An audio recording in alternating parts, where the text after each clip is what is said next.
Amigos e amigas, companheiros que acompanham semanalmente as lives que a Sociedade Espírita e Filantrópica Irmã Francisca leva ao ar em muitos dias da semana e que permite, neste período em que nos mantemos com as casas espíritas fechadas, podendo nos encontrarmos, permutarmos as vibrações e nos aprofundarmos um pouquinho mais no entendimento do Evangelho, dos ensinamentos do Cristo. Que bom podermos novamente estarmos aqui reunidos neste final de tarde, começo de noite.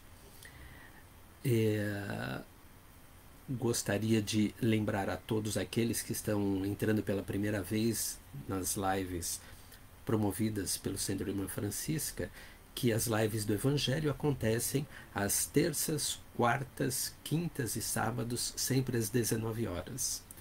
E as palestras públicas, as lives das palestras públicas, acontecem às segundas-feiras às 20 horas, às quintas-feiras às 14 horas, às sextas-feiras às 19 horas e aos domingos às 10 horas da manhã.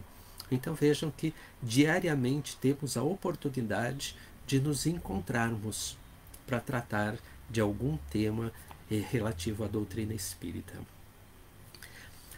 Lembro aqueles que porventura tenham se esquecido, de colocarem aí a água para ser fluidificada pela espiritualidade, um copo, uma garrafa, um jarro, como vocês entenderem melhor, de forma que possamos, durante a nossa conversa, a espiritualidade estar agindo e fluidificando esta água, e mesmo durante a realização do passe, ao final do nosso bate-papo.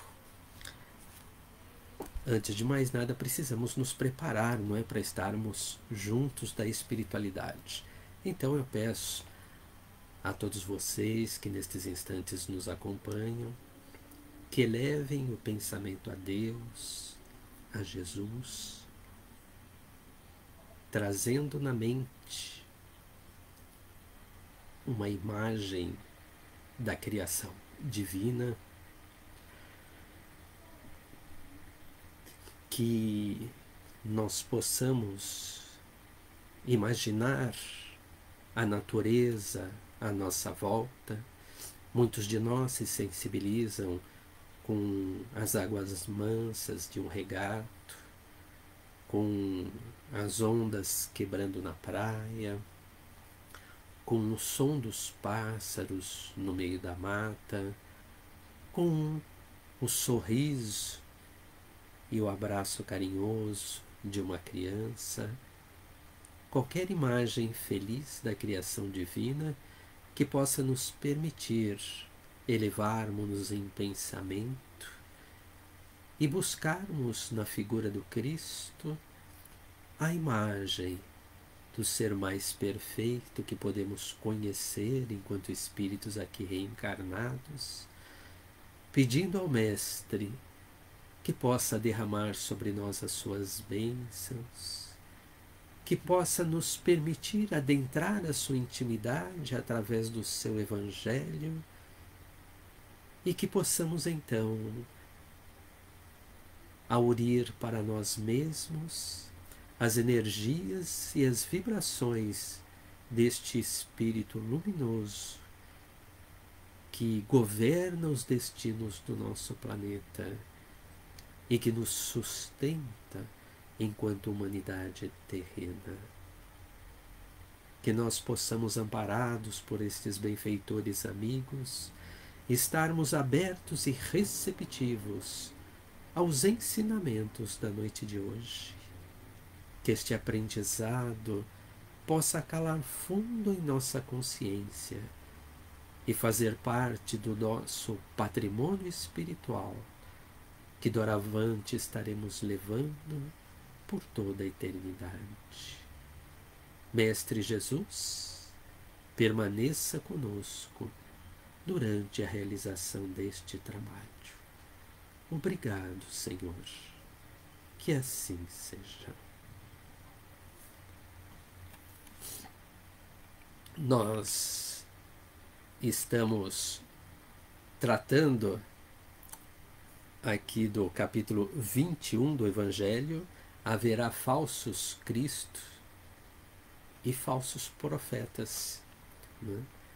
Capítulo que já há algumas semanas nós estamos adentrando a ele e procurando nos identificar naquelas situações em que nós também podemos ser o falso Cristo ou falso profeta. Aqui hoje, mais precisamente, vamos tratar do item 9, aliás, uma parte do item 9, porque ele é muito longo, né? Então, o item 9, que tem por título Caracteres do Verdadeiro Profeta, mensagem trazida pelo espírito Erasto, em Paris, 1862. Erasto, como já citei para vocês, espírito do qual eu, particularmente, sou fã incondicional. Tenho uma admiração muito grande pelas mensagens trazidas por este espírito e pelo aprendizado que ele tem me proporcionado nesses anos de estudo da doutrina espírita. E ele começa então dizendo para nós: desconfiai dos falsos profetas. Esta recomendação é útil em qualquer tempo, mas sobretudo nos momentos de transição como este, onde se elabora uma transformação da humanidade, pois uma multidão de ambiciosos e provocadores pousam de reformadores e de messias. É contra esses impostores que é preciso estar atento e é dever de todo homem honesto desmascará-los. E aqui a gente vai fazer então uma pausa, não é, para começar as nossas reflexões. Então vejam que Erasto diz para nós que nós vivemos um momento de transição. Isto na época em que o Evangelho foi escrito, 1860, algo em torno disso, eu não lembro exatamente, que este Espírito trazia esta informação para a gente. E nós ainda continuamos neste período de transição, a caminho de um mundo de regeneração. Talvez por conta disso é que muitos se alvoroçam nesta condição de falso Cristo ou falso profeta. Agora, ele diz para nós, né, que é dever, olha, é dever.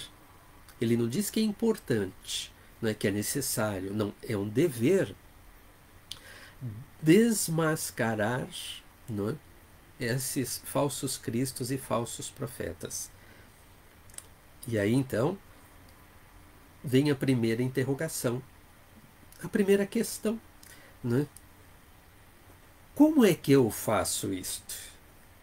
Ou como é que eu tenho feito isso toda vez que eu discordei da opinião, da postura de um outro companheiro espírita, ou de alguém que falava a respeito da doutrina espírita, ou às vezes até de alguma outra religião? Como é que eu abordei este assunto? Não é? Porque existem formas diferentes de abordagem. Aqui, não é? O espírito Erasto, ele coloca para a gente a necessidade de trazer às claras quando alguém, não é, está se vestindo, não é, com pele de cordeiro, mas na realidade, na intimidade, é um lobo. Então, qual é a minha atitude? Sair gritando aos quatro ventos, não é, que é um lobo, é um lobo, é um lobo, não é, que ele está vestido de pele de cordeiro? Não é? Hoje em dia, a facilidade é maior. Eu fui ver se o celular estava aqui, não trouxe ele para cá hoje. Então eu vou lá na rede social, né? É no Instagram, no WhatsApp, é no Facebook, é não sei mais aonde, e coloco para todo mundo. Informo toda a matilha de lobos, né, que aquele ali também é um lobo, não é um cordeiro. Assim. Espalho. Não é? Quando eu discordo das opiniões de alguém, eu espalho para todo mundo. Eu preciso parar e pensar nisso. Porque pode ser que muitas vezes ao discordar da opinião de outros companheiros, eu tenho enveredado por este caminho. Falado para muitas pessoas que aquilo que fulano pensa está errado, não está correto, ou aquilo que ele fez está em desacordo com aquilo que ensina a doutrina. Não é? Então vejam, eu preciso parar um pouquinho e refletir nesta forma pela qual eu desmascaro estes espíritos, já que há um ensinamento daqui do próprio Evangelho, no capítulo 8, no item 11, que diz o seguinte para a gente: ai do mundo por causa dos escândalos, porque é necessário que sucedam os escândalos, mas ai daquele homem por quem vem o escândalo. Então, como é que eu vou, não é, agir nesta circunstância? Quando, não é, eu entender que a outra pessoa, por exemplo, que o Cláudio, falando da doutrina espírita, não é, ele não está falando aquilo que a doutrina diz verdadeiramente. Não é? Eu me recordo que certa vez, ouvindo uma palestra de alguém na Rádio Boa Nova, eu estava ouvindo a Rádio Boa Nova, estava ouvindo ali, não é, a conversa de um companheiro espírita, e ele deu uma definição, não é, a respeito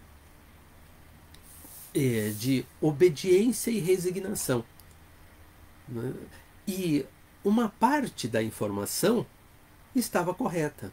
A outra parte não correspondia àquilo que a gente tem documentado aqui no próprio Evangelho a respeito de obediência e resignação. Obediência é o consentimento da razão. A resignação é o consentimento do coração. Então, a metade, aquele companheiro falou de acordo, não é, com o Evangelho, a outra metade ele não falou. O que eu ia fazer naquela hora? Eu passo a mão no telefone, ligo para a Rádio Boa Nova e vou dizer que, olha, fulano de tal falou alguma coisa que está errado, que está incorreto, né? Que ele não pode ficar divulgando uma informação incorreta até dentro da própria rádio, que atinge, imagina, não é, companheiros aqui pelo Brasil afora e lá no estrangeiro também. Será que esta seria a atitude correta? E aí eu estaria respeitando, não é, esta fala de Erasto, que a pessoa precisa ser esclarecida? Mas veja que o Evangelho diz, não é, sim, ai do mundo por causa dos escândalos, não é? Ai daquele por quem vem o escândalo.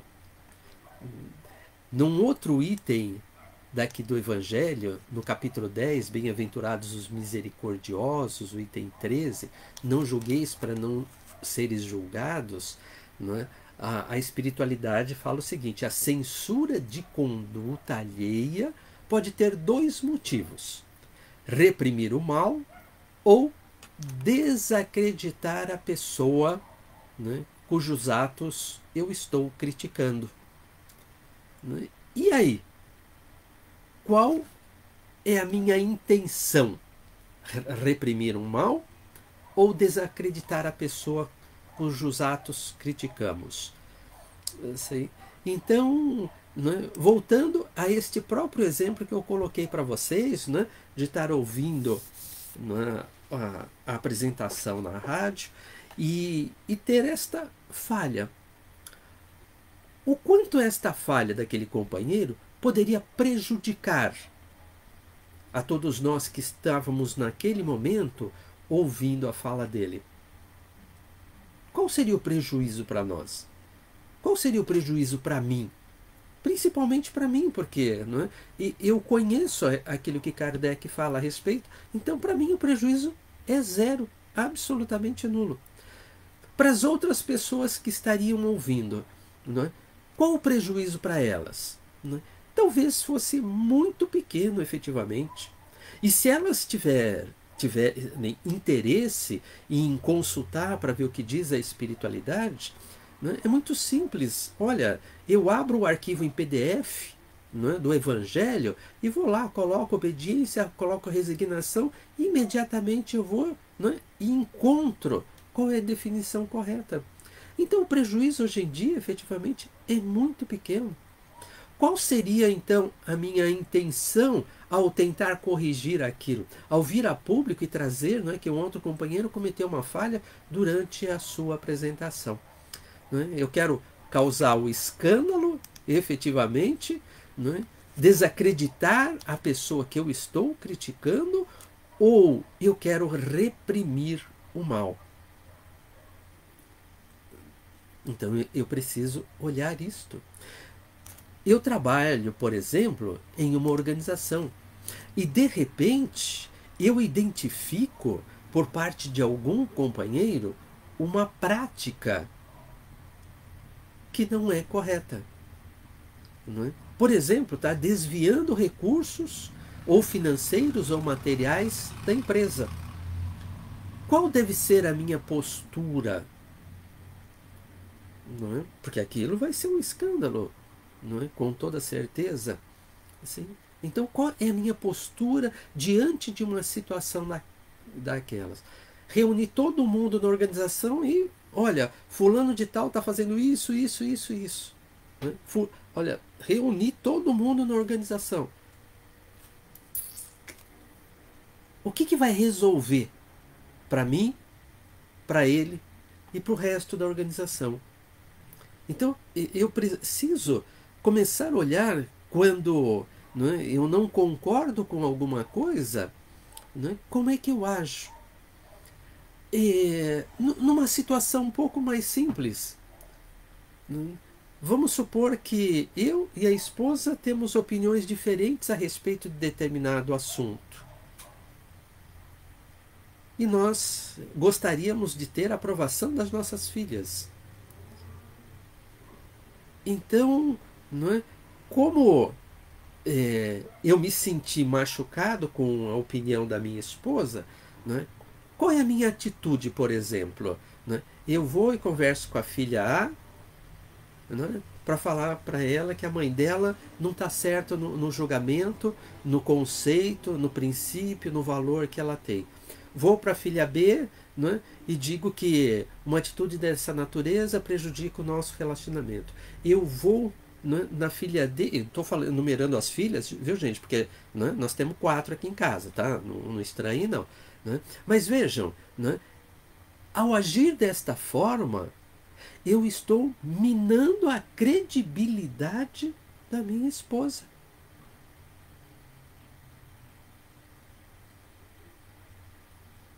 E quantas vezes a gente, magoado com alguma situação em relação a outrem, nós fazemos isso. Contamos o acontecido para 1, 2, 5, 10, 20, 50 pessoas, e hoje, ainda com a facilidade da rede social, ainda coloco na rede. Não é? Por isso é que o ensinamento de Jesus é muito claro para nós, não é? Por conta de ai daquele, não é? Por parte de quem vem o escândalo, porque eu sou responsável por todo o mal que eu causar a outrem. Quando, não é, eu estou, não é, falando a respeito dos outros e tenho por trás desta minha fala, por trás desta crítica que eu estou fazendo, a intenção, muitas vezes até velada para mim, não é? Mas de desacreditar a pessoa, como a espiritualidade diz aqui no capítulo 10, item 13, isto é maledicência, isto é maldade, maldade. Eu estou fazendo o mal, eu não estou ajudando a outra pessoa. Sim. Agora, como é que eu, não é, encaixo aquilo que Erasto, não é, o ensinamento de Erasto, quando ele vem me colocar que nós precisamos desmascarar, não é, estes falsos profetas? Não é? Como é que eu vou resolver essa, né, pendenga, esse desentendimento com a esposa? Como é que eu vou resolver aquela situação, não é, onde algum companheiro de trabalho está desviando, não é, materiais, equipamentos, recursos? Não é? Na nossa vida profissional a gente vê de tudo, gente. Não é? De tudo. Já vi, não é, todas essas experiências acontecendo. Não é? Como resolver a situação com aquele outro companheiro que falava lá na rádio espírita? Né? E aqui, de novo, nós precisamos buscar no Evangelho, né, o ensinamento, né, que a espiritualidade nos traz. Por isto é que o Evangelho é o nosso roteiro divino, né, roteiro de vida. É ele que me ensina como eu devo proceder diante daquelas dificuldades, diante das escolhas que eu preciso fazer na minha vida. Né? Tanto que no capítulo 10 ainda, bem-aventurados os misericordiosos, no item 3, perdoai para que Deus vos perdoe, olha só, perdoai para que Deus vos perdoe, tem uma fala, né, de Mateus que diz o seguinte: se vosso irmão pecou contra vós, ide acertar a falta, em particular, entre vós e ele. Não é? Então, veja, sim, se alguém de alguma forma me prejudicou, não tenho que sair falando, botando a boca no trombone, não é, desarvorado, descontrolado, nada disso. Assim, ide, em particular, se acertar com ele. Sim? Então vejam só, no primeiro exemplo, para eu fazer isto, né, eu precisaria o contato daquele companheiro na rádio, né, e quando me passasse o contato, que pode ser por e-mail, né, ali relatar: olha, meu irmão, né, talvez você tenha se enganado, porque é perfeitamente possível. Quantas vezes eu estou, né, construindo um raciocínio mental aqui, e na hora de eu verbalizar a coisa, eu falo alguma coisa diferente daquilo que mentalmente eu estava construindo. Então é perfeitamente possível nós falharmos, nós errarmos na verbalização das nossas ideias. Tanto que às vezes a esposa, alguma filha, o genro, até o neto hoje em dia corrige alguma coisa que eu posso estar falando e que pode ter cometido inadvertidamente aquele erro. Mas veja, eu vou lá por e-mail e falo diretamente para ele, se é possível. Não é? Na empresa, sim, eu preciso, não é, dar a oportunidade para aquela pessoa, não é, tentar se reajustar e fazer escolhas mais coerentes com o que é certo nós fazermos. Assim, então eu posso me dirigir diretamente a ele, né, pedindo para que ele mude as suas atitudes. Ou eventualmente eu tenho algum recurso dentro da empresa a quem eu possa me comunicar, né, para que, né, determinadas providências sejam tomadas, porque às vezes isto envolve, né, como diz o seu Gastão, né, uma problemática muito maior, de maior profundidade, de maior complexidade, né? Outros organismos precisam ser envolvidos, mas eu preciso fazer isso com muito cuidado. E dentro de casa, da mesma forma, né? Se o desentendimento é entre a minha esposa e eu preciso sentar com a minha esposa e expor para ela, né, os meus pontos de vista, e da mesma forma ouvir dela os pontos de vista divergentes, diferentes. Né? Nós, pelo fato de sermos casados, não temos a obrigação de pensarmos exatamente igual. O que tem é preciso conhecermos essas diferenças de pontos de vista e respeitarmos-nos apesar das diferenças. Né? As ideias são diferentes, não é? Mas o sentimento que um nutre pelo outro não precisa ser diferente porque as ideias sejam diferentes, a não ser que elas, né, tenham, não é, uma dimensão, uma grandeza de diferença, não é, totalmente, né, oposta uma da outra, e que possa trazer um nível de prejuízo efetivamente muito grande para o nosso relacionamento. Se não, não é o caso. Então vejam, cuidados que a gente precisa ter. Não é? Eu posso desmascarar o outro. Não é? Eu posso expor para o outro que eu não concordo com as ideias dele. Não é? Eu posso fazer, não é, aquilo que Erasto me solicita que seja feito, mas eu preciso saber como fazer, de tal forma que o escândalo não seja criado, que a gente possa solucionar aquele problema, não é? Aquela pendência, sem causar escândalo. E a melhor forma, não é no particular, entre, não é, a outra pessoa e eu aqui, sentando à mesa, não é, e colocando as nossas ideias. Não tem melhor forma de nós buscarmos o entendimento. Tem um pequeno detalhe, não é? O como ele exige da nossa parte não só a forma de fazer, mas identificar o tempo adequado para a gente poder estar sentando para conversar com o outro.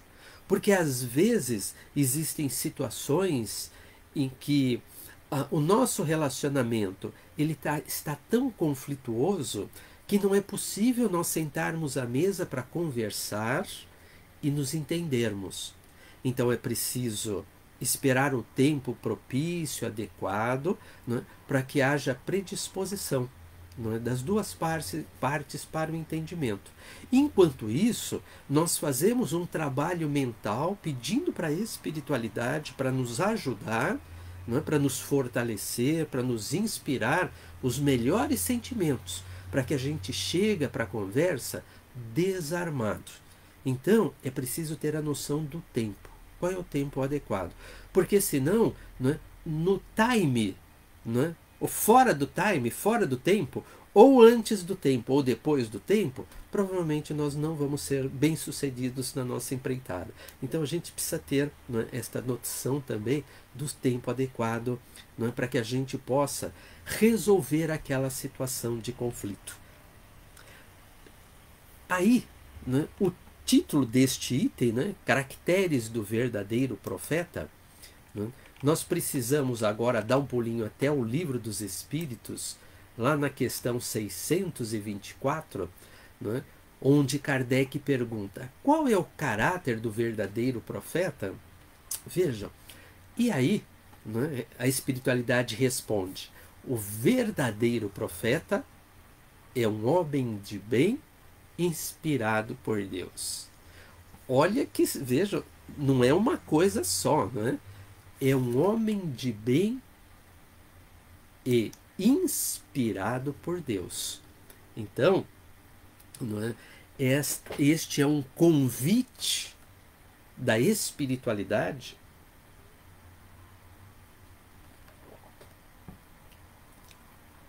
para que eu possa me debruçar para conhecer mais sobre o homem de bem. Não é?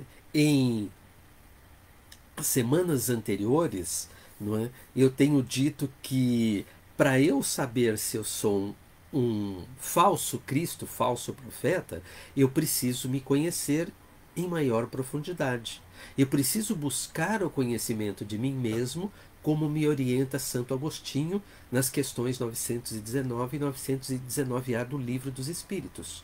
Então, buscar o conhecimento de mim mesmo, né? E fazer isto, né, de forma a procurar efetivamente perceber quem eu sou, quais são as minhas virtudes, quais são os meus defeitos, não é? Quais são os sentimentos que eu já tenho construído, em que grau eu tenho construído estes sentimentos, quais são as sensações que eu ainda abrigo na minha intimidade, as minhas paixões, os meus desejos, os meus vícios morais. Preciso conhecer tudo isto, não é? Agora, para eu conhecer o verdadeiro profeta, para eu saber se as pessoas que falam para mim a respeito de Deus, de Jesus, não é, e dos seus ensinamentos, eu preciso ir até lá, o capítulo 17, nós estamos no 21, né? Eu preciso voltar algumas páginas aqui. No capítulo 17, no item 3, né, que é o que fala do homem de bem. Né? Lá, talvez este seja um dos maiores. Não, não é o maior, não. Né? Ele é grande, tudo bem, mas ele não é o maior dos itens que a gente tem aqui. Mas veja, eu preciso conhecer em maior profundidade o homem de bem. Não é? Quando, não é, a espiritualidade nos fala aqui, não é, que o verdadeiro homem de bem é aquele que pratica a lei da justiça, de amor e caridade em sua maior pureza. Olha, pratica, vivencia na sua intimidade a lei, não é, de justiça, de amor e de caridade. Não é? Esta é a última lei. Lá no livro dos Espíritos, no livro 3º, não é, tem 12 capítulos. E tem 10 leis. Não é os 10 mandamentos de Moisés, não, viu, pessoal? Mas tem 10 leis. E a última das leis colocadas pela espiritualidade, que nos foi trazida por Kardec, é a lei de justiça, amor e caridade. Veja que é 3 em 1. As outras 9 é uma só em cada capítulo. Nessa daqui, acho que é no capítulo 11, se muito não me engano, porque depois é o Homem Perfeito, alguma coisa assim, nós temos, né, 3 em 1, justiça, amor e caridade. Né? Lembrando que ali o ensinamento da espiritualidade para nós é que não há justiça se ela não tiver sido embasada no amor e na caridade.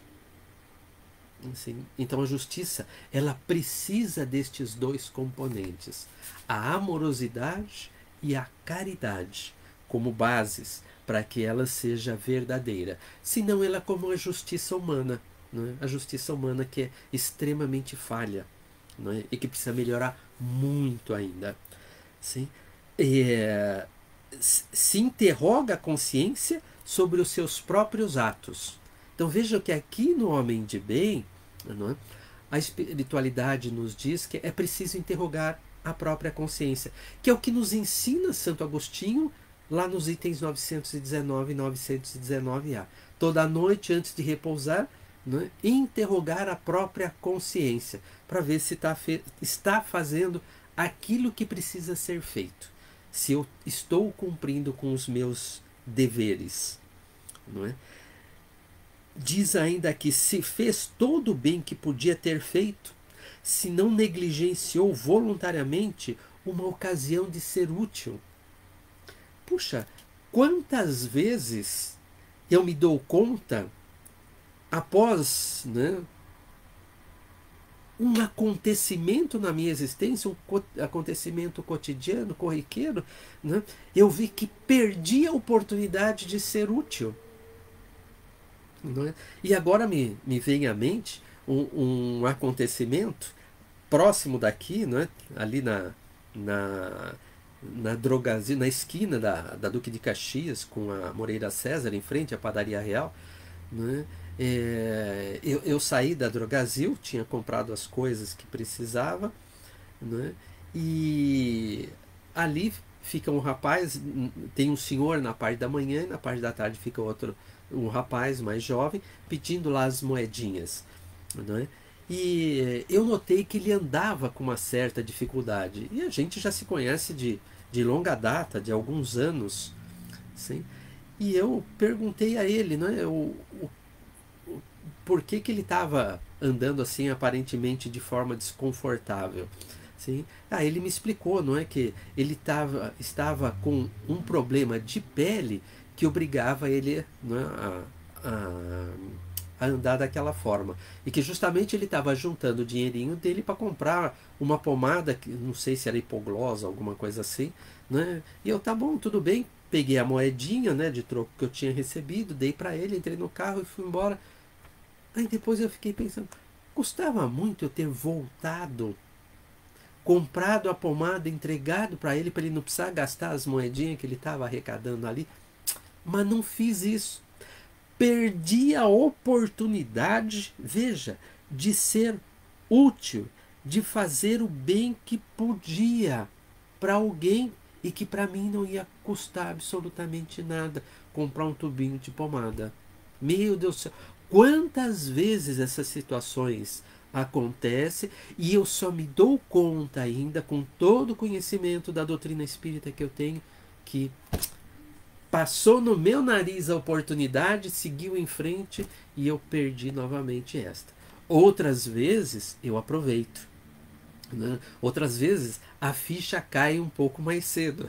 Aí eu vou lá, faço aquilo que eu preciso fazer, poxa vida, né? E me sinto realizado por ter feito esta ou aquela coisa. Não é? Mas não é? É isto que os bondosos amigos espirituais mostram, que eu preciso conhecer as qualidades, né? Os caracteres do homem de bem, porque aí eu vou ter condições de avaliar as outras pessoas, como é que elas estão se conduzindo nesta tarefa, né? E eventualmente até se eu posso ajudá-las em algum momento, né? Se eu posso alertá-las de alguma forma para fazer alguma coisa melhor, sugerir, né? Fazer desta ou daquela forma, se não for, né? Interferir no seu livre-arbítrio, né? Na sua conduta, e não for magoá-las, logicamente. Né? Veja que aqui a espiritualidade continua dizendo: olha, o homem de bem tem fé em Deus, na sua bondade, na sua justiça e na sua sabedoria. Tem fé em Deus, na sua bondade, na sua justiça e na sua sabedoria. Nós vivemos um período de afastamento físico, onde não podemos estar convivendo e nos, né, abraçando fisicamente. Né? Nos impomos este afastamento para preservarmos-nos, né, de contágio do Covid-19 e de sermos agentes, vetores de transmissão da doença. Né? O que seria muito mais danoso, porque eu, como responsável pela minha vida, se pela minha imprudência eu sofrer o contágio e vier desencarnar, eu tenho que prestar contas de mim mesmo para minha própria consciência. Mas se pela minha imprevidência eu sofrer este contágio e ainda por cima contaminar mais alguém, podem ter certeza que a minha própria consciência vai me alertar, vai me cobrar sobre isto, e o peso da consciência ele seria muito maior, né? Por conta desta responsabilidade, né, pela qual eu teria que arcar, né, pela minha falta de cuidado, né, de cuidado com o meu semelhante, não é isso? Cuidado com o outrem.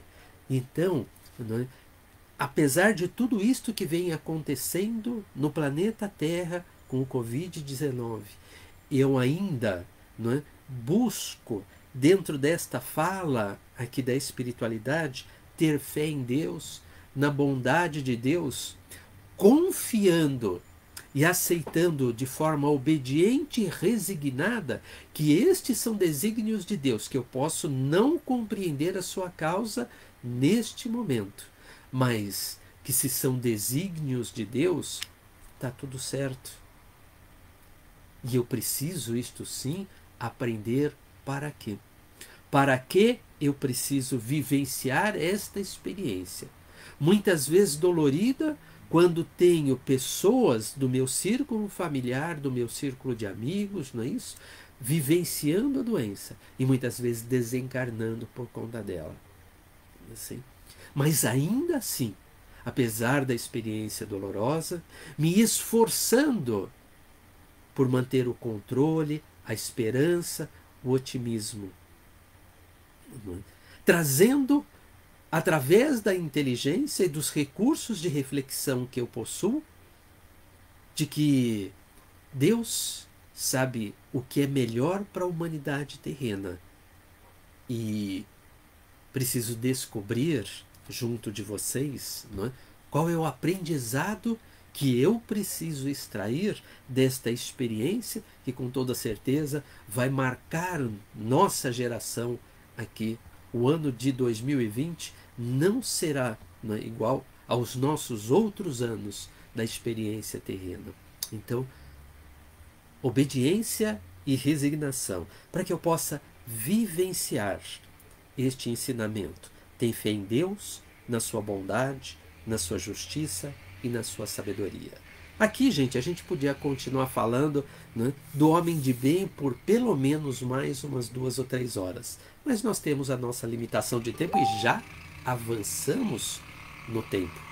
Então, que possamos aproveitar a bondade de Erasto, o espírito que nos traz esta lição sobre o verdadeiro profeta, e, não é, esta outra parte no capítulo 17, não é, do Evangelho, no item 3, o homem de bem. Que possamos refletir sobre eles durante a semana e enriquecer-nos, não é, de aprendizado evangélico. Esta é uma grande oportunidade que nós proporcionamos a nós mesmos de nos evangelizarmos. Que possamos fechar os nossos olhos novamente, nos elevarmos em pensamento a Deus e a Jesus. E nestes instantes, envolvidos pelos bondosos amigos espirituais, recebermos dos passistas do Centro Irmã Francisca, que bondosamente colocam-se à disposição da espiritualidade para colaborar com os amigos espirituais nesta transfusão de energias, nesta doação que se realiza a benefício de todos nós que nestes instantes nos vinculamos em pensamento e em sentimento aos planos elevados da vida.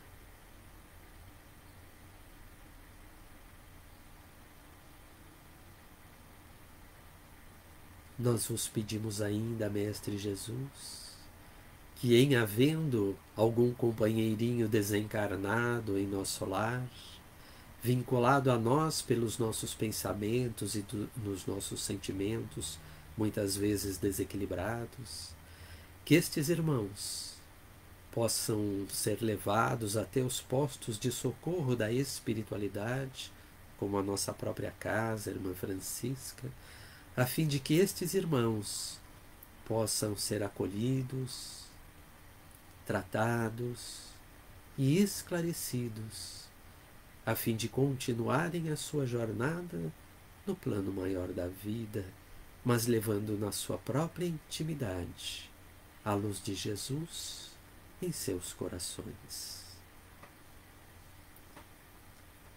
E nestes instantes, fortalecidos pelos amigos da espiritualidade, que possamos levar as vibrações mais puras do sentimento fraterno que dispomos na nossa intimidade, depositando-os nas mãos de Jesus, que recolhe estas vibrações amorosas, juntando-as a de tantos outros irmãos da humanidade terrena, a fim de levar na forma de bálsamo, multiplicado, potencializado, a todos os irmãos desta mesma humanidade terrena que se encontra fragilizado, que se encontra doente da alma, do espírito, do corpo físico,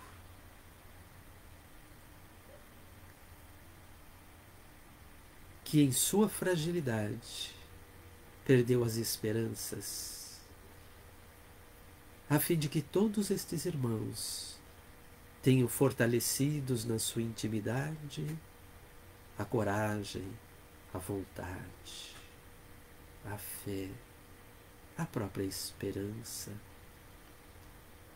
que todos possam sentir a misericórdia do Pai, envolvendo-os carinhosamente e sustentando-os para que possam vencer os desafios que têm pela frente, que possam passar por estes desafios de forma resignada, compreendendo os desígnios do Pai e tirando o aprendizado das lições que a própria vida e que as experiências lhes proporcionam. Que possamos então agradecermos pelas bênçãos que o Evangelho da noite de hoje nos proporcionou. Agradecermos pela doutrina espírita que amplia as nossas possibilidades de entendimento da vida e dos ensinamentos do Cristo. Te agradecermos pela família, pelos entes queridos, pelos amigos, tanto encarnados quanto desencarnados, e que muitas vezes nos sustentam diante de tantas fragilidades que trazemos. Mestre Jesus, que possamos sermos merecedores de tudo que recebemos, das infinitas oportunidades que a misericórdia divina coloca à nossa disposição para provarmos o nosso próprio aprendizado. E vos pedimos ainda uma vez mais que permaneça conosco. Obrigado, Senhor. Que assim seja.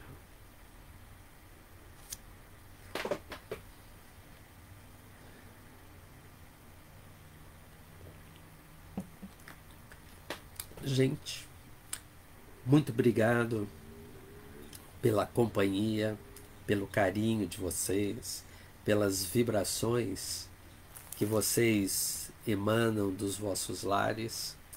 Que possamos nos encontrar novamente no próximo sábado aqui na live do Evangelho, sim? E que todos possam ter um final de semana repleto de experiências renovadoras junto dos familiares, junto de Jesus. Que Deus abençoe a todos vocês, a todos nós, com toda certeza. E até o próximo sábado, se Ele assim nos permitir. Muito obrigado, gente. Fiquem na paz de Jesus.